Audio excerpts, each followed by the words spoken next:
les 2 tiers du monde seront perdus. On associe le prophète Isaïe aux prophéties concernant le Messie. En effet, dès Genèse 3h15, l'Écriture sainte nous promet la venue du Sauveur qui détruira le mal et sacrifiera sa vie à notre place, afin que nous ne mourions pas éternellement. La Bible contient de nombreuses prophéties concernant le Messie. Isaïe nous a donné un portrait de Jésus dans ses annonces messianiques, depuis sa naissance d'une vierge, c'est-à-dire sans intervention humaine, jusqu'à sa mort, méprisé, humilié, battu et agressé jusqu'à la mort. Les psaumes 18 et 22, entre autres, décrivent également sa mort, sa résurrection et son triomphe. Le prophète Zacharie, l'avant-dernier prophète de l'Ancien Testament, a prophétisé de 540 à 470 avant Jésus-Christ. Après le retour de Babylone, le premier temple avait déjà été restauré, mais les prêtres, apathiques, avaient négligé le soin du troupeau de Dieu. Contrairement à Isaïe, qui compte 66 chapitres, Zacharie n'en compte que 14 et contient plus de 10 prophéties concernant notre Seigneur Jésus-Christ. Zacharie 2, 1-2. Chante et réjouis-toi, fille de Sion, car voici, je viens, et j'habiterai au milieu de toi, dit le Seigneur. En ce jour-là, de nombreuses nations se joindront au Seigneur, et elles seront mon peuple, et j'habiterai au milieu de toi. Et alors vous saurez que le Seigneur des armées m'a envoyé vers vous. La présence de Dieu avec son peuple ne se réfère pas à un temple, ni à une relation par l'intermédiaire des prêtres. Elle implique une relation personnelle avec ceux qui désirent faire partie de son peuple et précise, avec de nombreuses nations, tous les peuples servant Dieu comme un seul. Zacharie 3, 9-10. Car voici, la pierre que j'ai placée devant Josué. Sur cette seule pierre se trouvent 7 yeux. Voici, j'y graverai une inscription, dit l'Éternel des armées, et j'enlèverai le péché du pays en un seul jour. En ce jour-là, dit l'Éternel des armées, chacun de vous invitera son prochain sous sa vigne et sous son figuier. Le péché de tout fut effacé en un seul jour. Plus de sacrifices rituels de petits animaux, ce n'était qu'un symbole. Le véritable sacrifice fut accompli sur la croix le jour de la mort crucifiée de Jésus, et sa victoire finale eut lieu le jour de sa résurrection. La mort ne put le retenir. Si cela est extraordinaire, plus extraordinaire encore est le fait que chacun de vous invitera son prochain sous sa vigne et sous son figuier. Remarquez qu'il y a de nombreuses nations. Il n'y aura plus de guerre ni d'égoïsme. Nous donnerons tous avec amour pour recevoir l'amour de tous.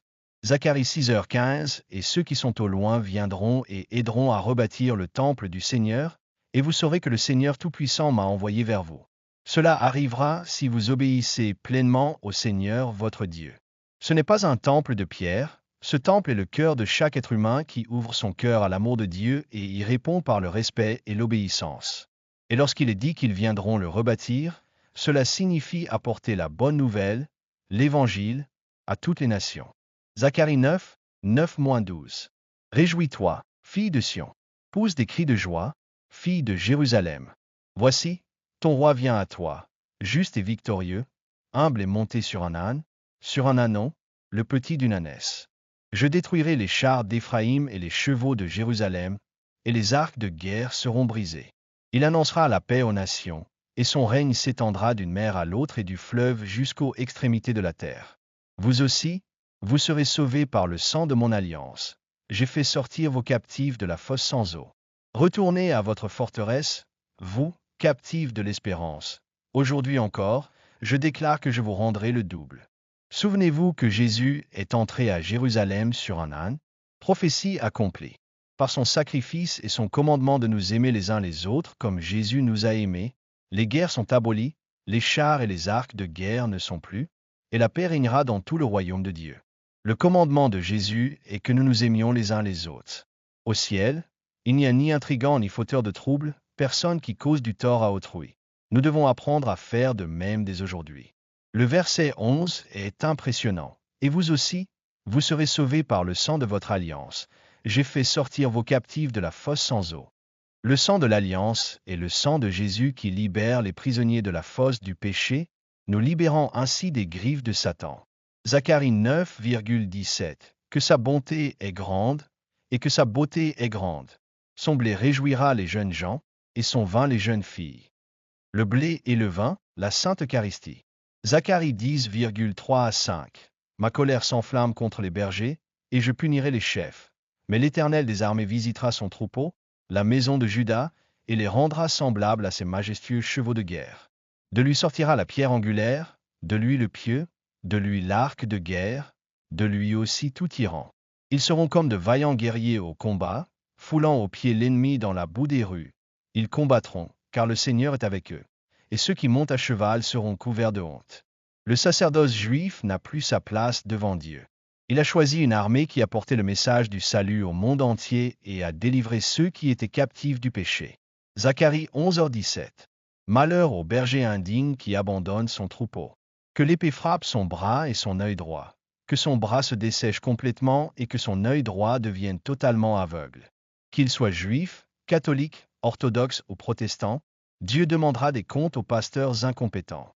Zacharie 12, 10-14. Je répandrai sur la maison de David et sur les habitants de Jérusalem un esprit de grâce et de supplication. Ils tourneront leur regard vers celui qu'ils ont transpercé et ils pleureront sur lui comme on pleure sur un fils unique, ils se lamenteront amèrement sur lui comme on pleure sur un premier-né. En ce jour-là, il y aura de grands pleurs à Jérusalem, comme les pleurs d'Adadrimon dans la vallée de Mégiddo. Tout le pays sera en deuil, chaque clan à part, la maison de David à part, et ses femmes à part, la maison de Nathan à part, et ses femmes à part, la maison de Lévi à part, et ses femmes à part, la maison de Shimei à part, et ses femmes à part, tous les autres clans, chacun à part, et ses femmes à part. Contempler Jésus sur la croix suscite une immense douleur, du remords et la conscience que c'est pour nos péchés que le Sauveur du monde est là, le cœur transpercé et ruisselant de sang et d'eau, afin de nous purifier de nos fautes, et que chacun de nous doit se repentir. Ésaïe 53, 5 l'avait déjà prédit, mais il était transpercé à cause de nos transgressions, écrasé à cause de nos iniquités. Le châtiment qui nous apporte la paix est tombé sur lui, et par ses meurtrissures nous sommes guéris. Zacharie 13, 1-6. En ce temps-là, une source jaillira pour la maison de David et pour les habitants de Jérusalem, afin de les purifier du péché et de l'impureté.